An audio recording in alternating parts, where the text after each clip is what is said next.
Dear students, good morning. Today we'll see about the indoor models, indoor propagation models.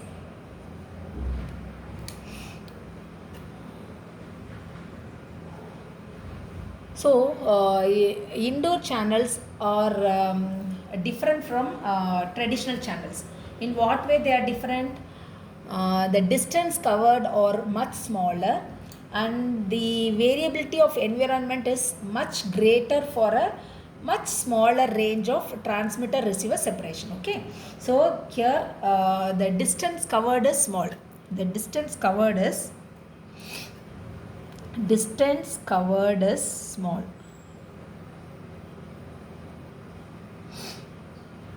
but variation is more. Variation of terrain is more.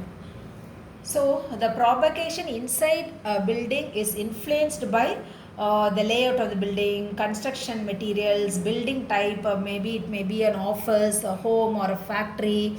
How many floors? What are the partitions which is inside? All these things are matters. So with this, indoor propagation model can be find out. So the indoor models are dominated by the same mechanism as that of outdoor propagation model, basically reflection, diffraction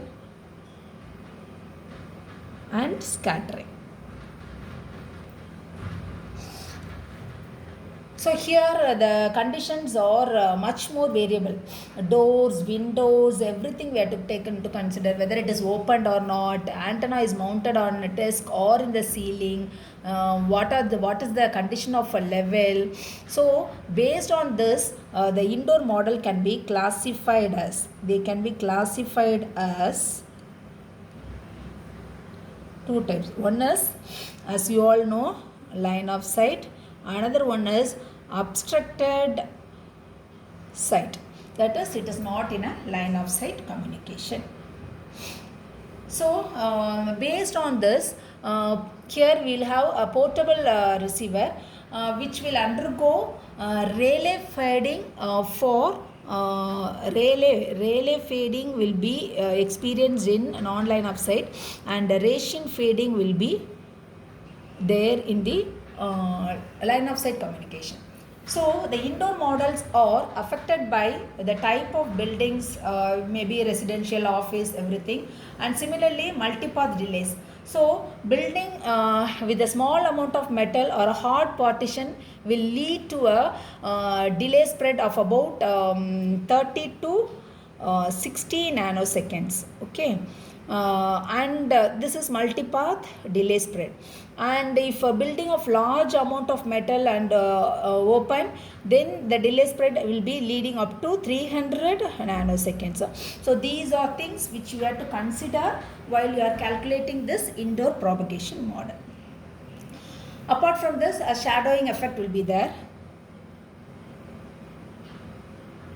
Shadowing. So this shadow occurs because of the obstacles present between the transmitter and receiver. The obstacles is of a huge size, so this will lead to shadowing of signal. So we cannot predict it. This variation because of shadowing has to be predicted, and then it should be the losses should be subtracted from the received signal, and this can be estimated by the combined path loss and shadowing. So combined path loss, combined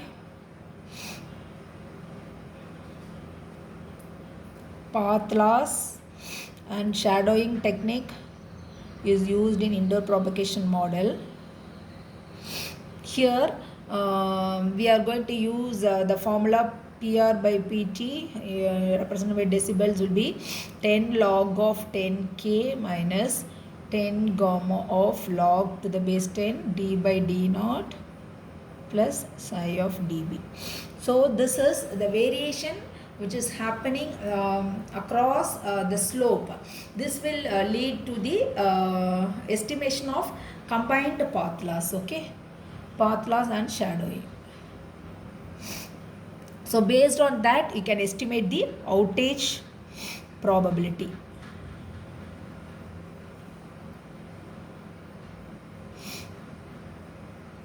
So outage probability for the combined path loss and shadowing. So that will be P out. The outage probability will be equal to 1 minus Q.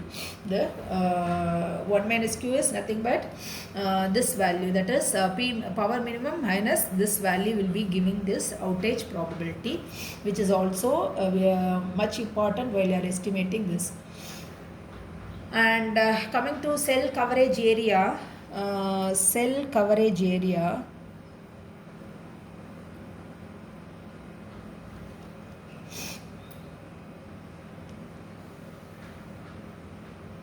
So if you are assuming that path loss in a circular cell, because of this path loss and shadowing, the coverage will not be in circular, it will be in an amoeba format, something like this. So it will not be exactly circular. So there should be a trade-off between the coverage and the interference. So we have to estimate the outage probability. The probability receipt power should be below the minimum value, which is to be considered. And always the cell coverage area, even if it is smaller in size, we should give sufficient power, and so that the desired signal will be received, and the increase of shadowing has to be decreased, and then interference percentage should be minimized with the help of increasing the power at the transmitter side. So on the whole, here we have studied random attenuation due to shadowing model as log normal empirical parameters, shadowing decorrelators over correlation distance. Combining path loss and shadowing leads to outage and amoeba like cell shapes. Shell coverage area dictates the percentage of locations within the cell which are not an outage. So with this, the indoor propagation model is over. Hope you understand. Thank you.